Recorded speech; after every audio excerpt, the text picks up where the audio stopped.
आज का अंश 1 पतरस 1 अध्याय वचन 1 से 7 है। हम एक साथ पढ़ेंगे। पतरस की ओर से जो यीशु मसीह का प्रेरित है, उन परदेशियों के नाम जो पुन्तुस, गलातिया, कप्पदुकिया, आसिया और बिथुनिया में तितर बितर होकर रहते हैं और परमेश्वर पिता के भविष्य ज्ञान के अनुसार आत्मा के पवित्र करने के द्वारा आज्ञा मानने और यीशु मसीह के लहू के छिड़के जाने के लिए चुने गए हैं। तुम्हें अनुग्रह और शांति बहुतायत से मिलती रहे।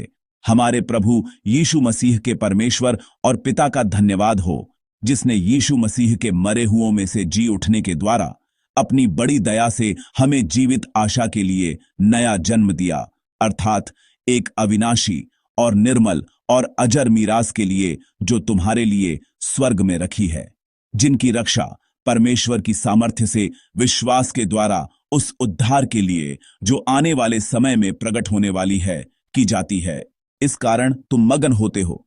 यद्यपि अवश्य है कि अभी कुछ दिन के लिए नाना प्रकार की परीक्षाओं के कारण दुख में हो, और यह इसलिए है कि तुम्हारा परखा हुआ विश्वास, जो आग से ताए हुए नाशवान सोने से भी कहीं अधिक बहुमूल्य है, यीशु मसीह के प्रकट होने पर प्रशंसा और महिमा और आदर का कारण ठहरे।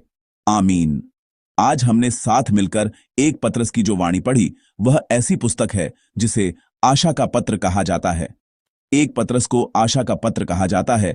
इसका कारण उस समय की ऐतिहासिक परिस्थिति से जुड़ा हुआ है जब यह पत्र लिखा गया था। उस समय मसीहियों पर रोमी अधिकारियों की ओर से सताव और आक्रमण, साथ ही विरोध और तिरस्कार धीरे धीरे और अधिक बढ़ते जा रहे थे। इसलिए केवल इस कारण कि कोई मसीही विश्वास रखता है, वह समाज से अलग कर दिया जाता था, और ऐसा समय था कि भागे बिना जीवित रहना भी कठिन हो गया था। इसलिए जब आप पद 1 को देखते हैं तो समझ सकते हैं कि इस पत्र को पाने वाले लोग कैसी परिस्थिति में थे।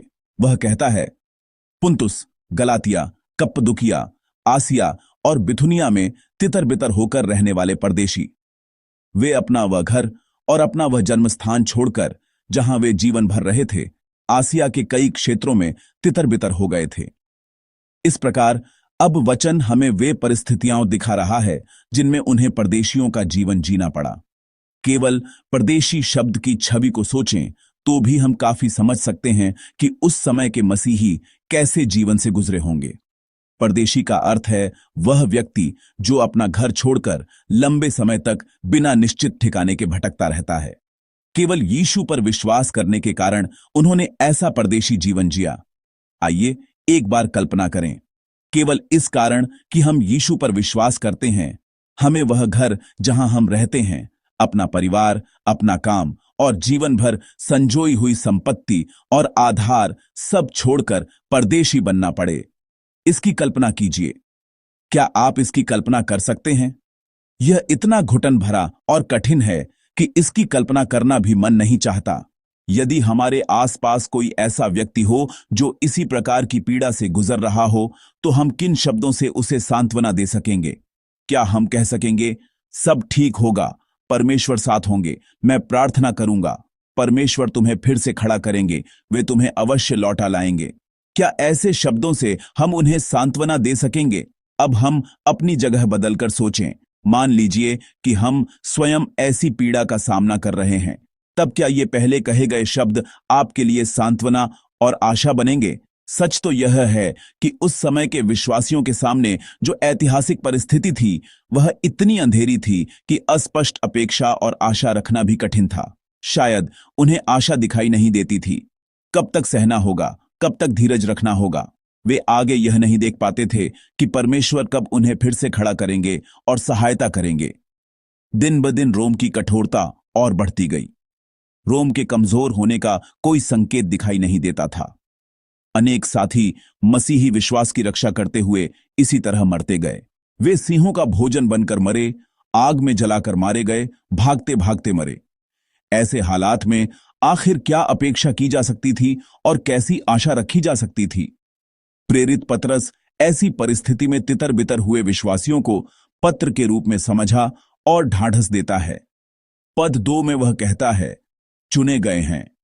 उस समय के विश्वासियों पर शब्दों में न कही जा सकने वाली पीड़ा आ रही थी। उस पीड़ा का अंत बिल्कुल दिखाई नहीं देता था। ऐसे विश्वासियों से पतरस कहता है, आप लोग चुने हुए हैं। सृष्टि से पहले परमेश्वर ने आपको पहले से जाना। पवित्र आत्मा के द्वारा उन्होंने आपसे यीशु को प्रभु कहलवाया।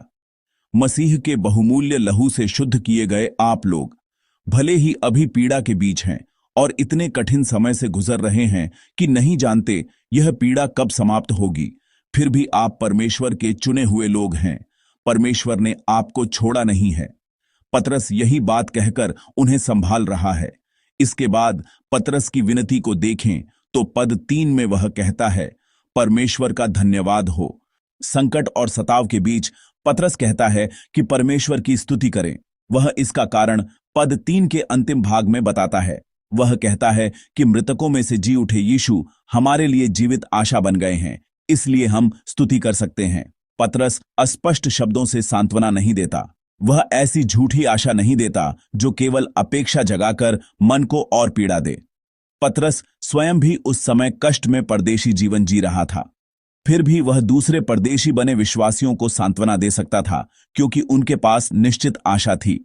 मृतकों में से जी उठे, मृत्यु पर विजय पाकर जी उठे यीशु उनके साथ हैं। पुनरुत्थान की वह आशा उनके जीवन को थामे और संभाले हुए है। इसलिए वे दूसरों को सांत्वना दे सकते हैं और आगे बढ़कर कह सकते हैं, आइए परमेश्वर की स्तुति करें। हां, पतरस के पास पुनरुत्थान की आशा थी। पुनरुत्थान की आशा का अर्थ यह कोई अस्पष्ट अपेक्षा नहीं है कि अंतिम दिन कभी हम भी जी उठेंगे।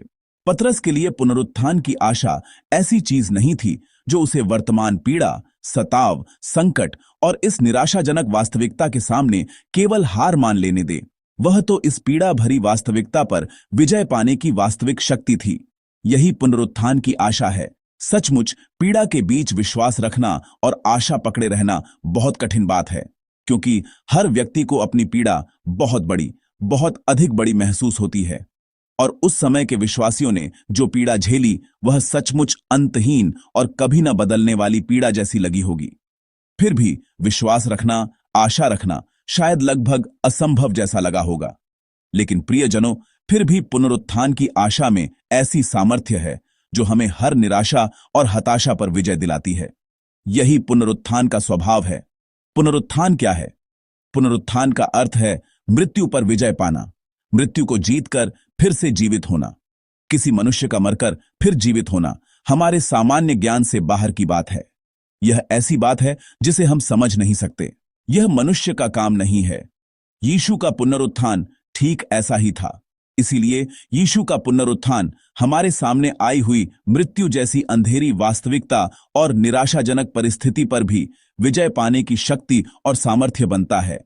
मेरी गहरी इच्छा है कि अभी हम जिन कष्टों और दुखों का सामना कर रहे हैं, निराशा और पीड़ा की वास्तविकता में हम हताश न हों, बल्कि पुनरुत्थान की आशा से परिस्थिति पर विजय पाने वाले हम सब बने। जो विश्वासी कष्ट का सामना कर रहे हैं, यदि उनके पास यह जानने की क्षमता हो कि वह कष्ट कब समाप्त होगा, तो शायद वे उसे थोड़ा अधिक सहजता से सह सकेंगे।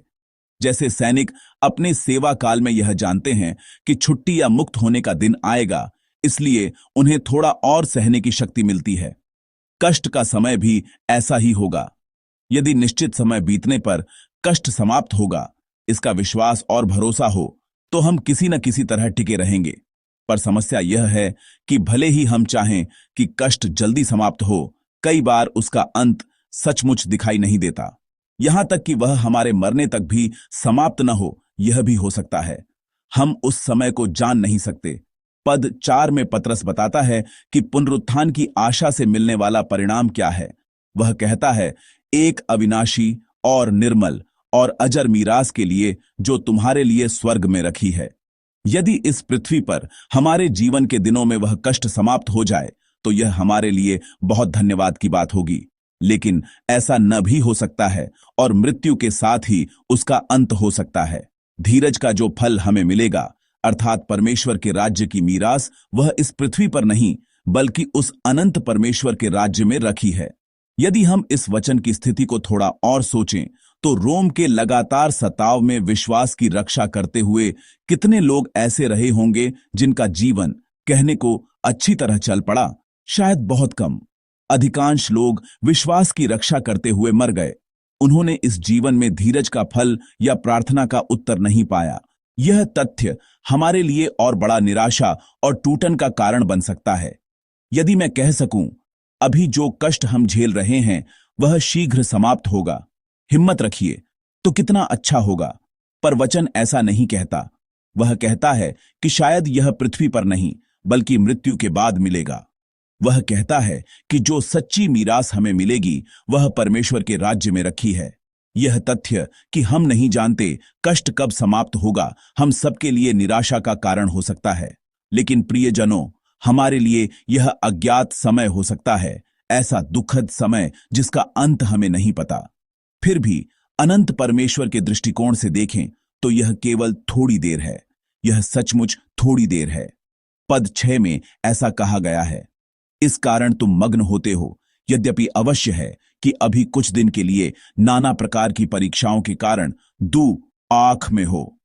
संक्षेप में, अनेक परीक्षाओं और संकटों के कारण थोड़ी देर के लिए दुख होता है।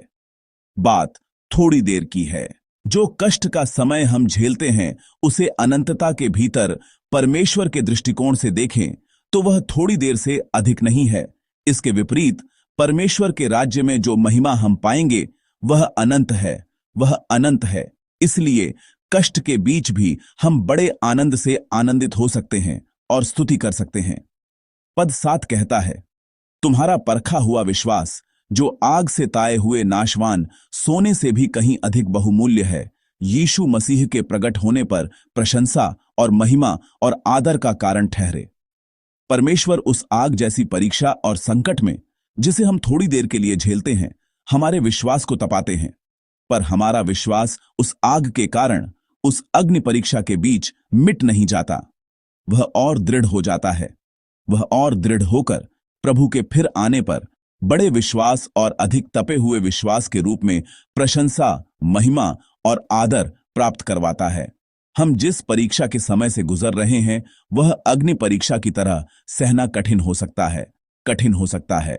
पर परमेश्वर की दृष्टि में यह थोड़ी देर है, थोड़ी देर है। फिर भी परमेश्वर उस अग्नि परीक्षा के द्वारा हमारे विश्वास को और अधिक दृढ़ बनाते हैं।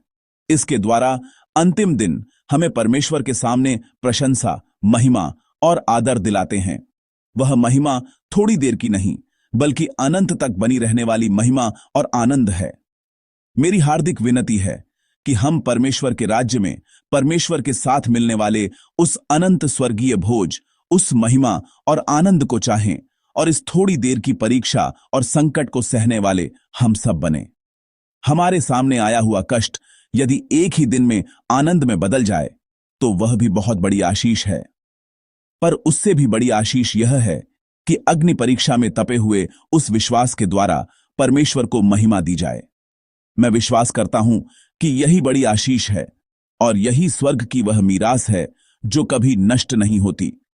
इसी विश्वास से आज के दिन विश्वास में विजयी होने वाले हम सब बने, यह मेरी हार्दिक विनती है।